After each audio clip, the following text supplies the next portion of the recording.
blow my wings for him, oh, oh, oh. I love the Lord forever. I love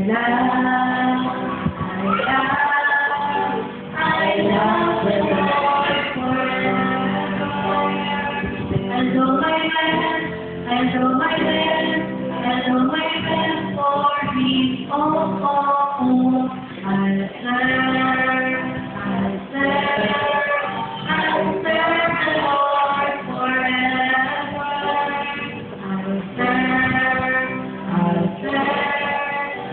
serve the Lord forever. And though my hands, for him, oh, oh, oh.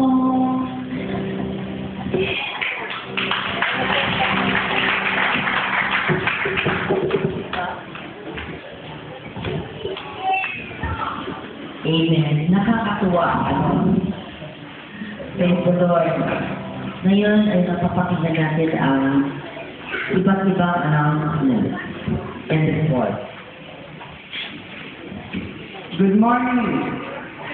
This is the Sunday School report today, January 17, 2010. Join and beginners of juniors. The attendance nila is 21, offering 25, Bible 1.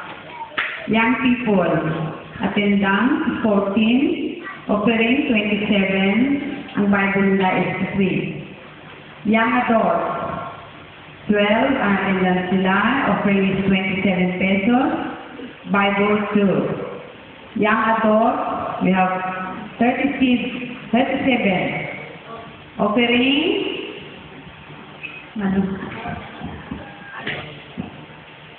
young adults, 12, ang attendance nila, offering is 27 din, ang Bible 2. Adults, 37 ang attendance, the offering is 229 pesos, Bible 14. The total of attendance is 94, the offering is 308, Bible is 20. Thank you.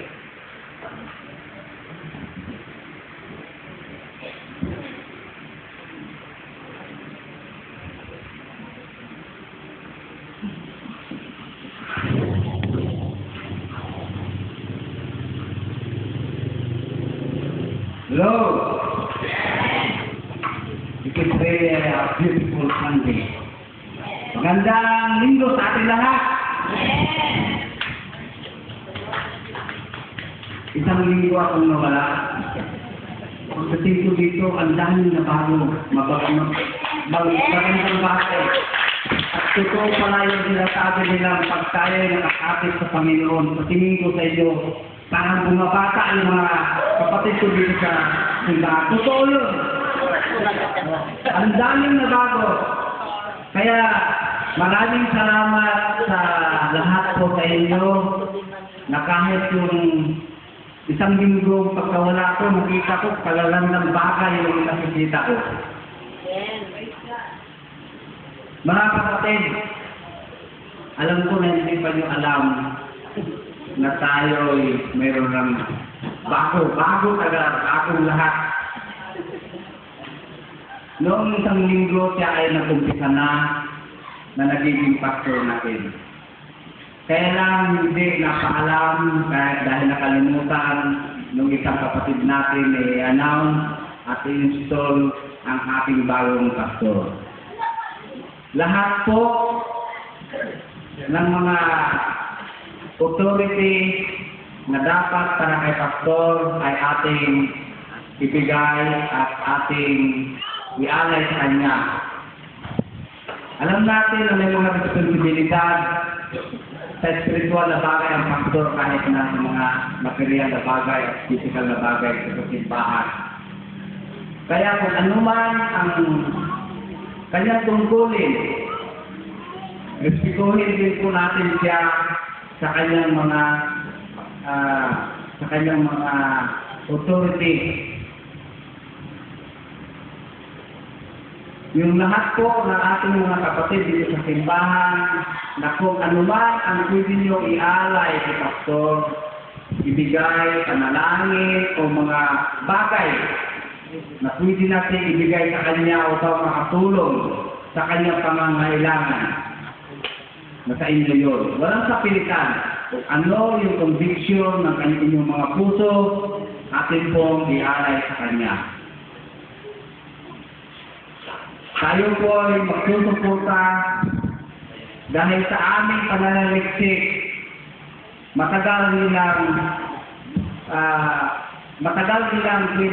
yung pinag-iisipan dahil sila po ay naniniwala sa Holy Spirit na kung ano ang leading ng kanilang sinusunod. Kaya ngayon, nakapagpasya na sila.